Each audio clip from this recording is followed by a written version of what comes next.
So guys, today we're at Gale Mill. I'm going to show you a little bit around. We had a lovely tour by the North England Civic Trust. So I'm going to show you around.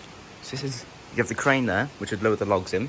Then on these rollers, which will go into the saw here. Go through here, got a turbine.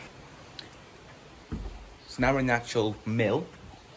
Down here, you've got a more modern Gilks turbine, which powers a generator. Got a pump. You've got a generator down there, which creates heating and light for the mill. That's the switchboard, power the lights. And then you've got the original Williamson's turbine down here, which is from 1874, I believe, which I'll show you now. So you can control by this wheel here, which also controls this wheel, which opens the water there, turns it, and moves the shaft. This here shows where the water wheel would have been. Got the line shaft there, which powers the machinery. That's the generator. That's the Gilks, the more modern Gilks, and that's the. Where's the other one gone? I've lost the turbine. How'd you lose a turbine, James? There it is. And that's the one that powers that generator there. That controls your exciter. That's the dynamo positive, dynamo negative. That's your voltage. That controls your dynamo to your cells. That's your voltmeters, and that's your amp meters. So you got amp, volt, amp, volt. These here are your resistors. And then that's another exciter there. A mouse has just fallen down from the roof. Right. If there are any more mouse, I mean no harm. This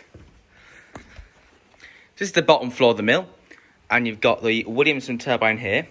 Water comes in there, spins it, moves the shaft, which moves the drive shaft there, which also powers the generator there. Or I believe that actually might be a motor, so you can turn it anyway without water. So when Guy Martin came here, they took turbine apart, apparently it was leaking. That's false. It was not leaking. It hadn't failed since 1967. Nothing wrong with it whatsoever. Because apparently if they didn't do something like that, it wouldn't be exciting enough. Which I can kind of believe, but then, was it necessary to take it apart? Yes, because there's awesome in there. So this is all belt driven. You've got these belts here that are on a tension. That's taken off there, that's the main power there though. This is the main saw. So the way this works is it's connected via that drive there to the belt, which goes down here. And then you could alter this to make it move. And this is a Victorian guard for safety. So now we're gonna go upstairs.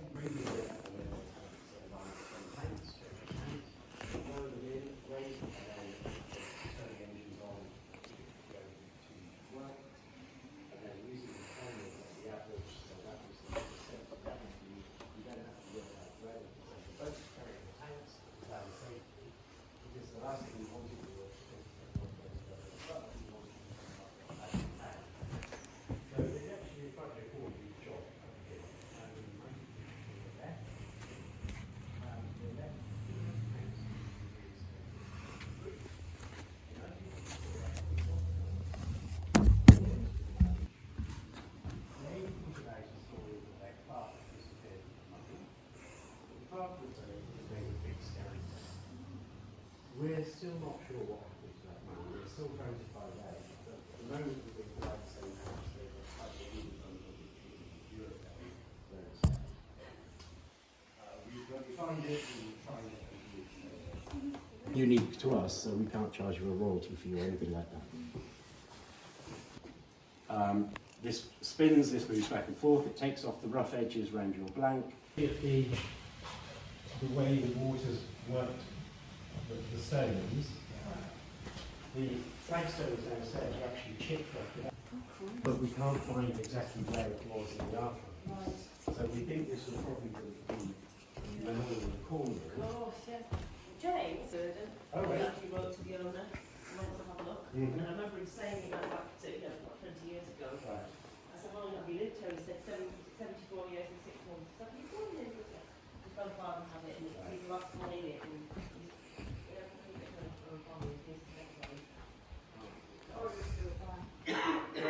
And I have the whole mill to myself now. Everyone's gone.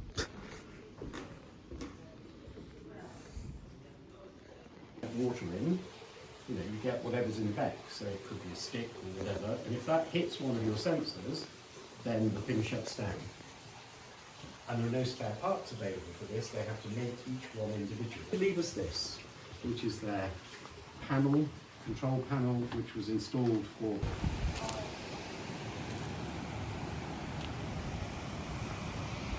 Today, we are at Gale Mill in Hawes, near Wensdale.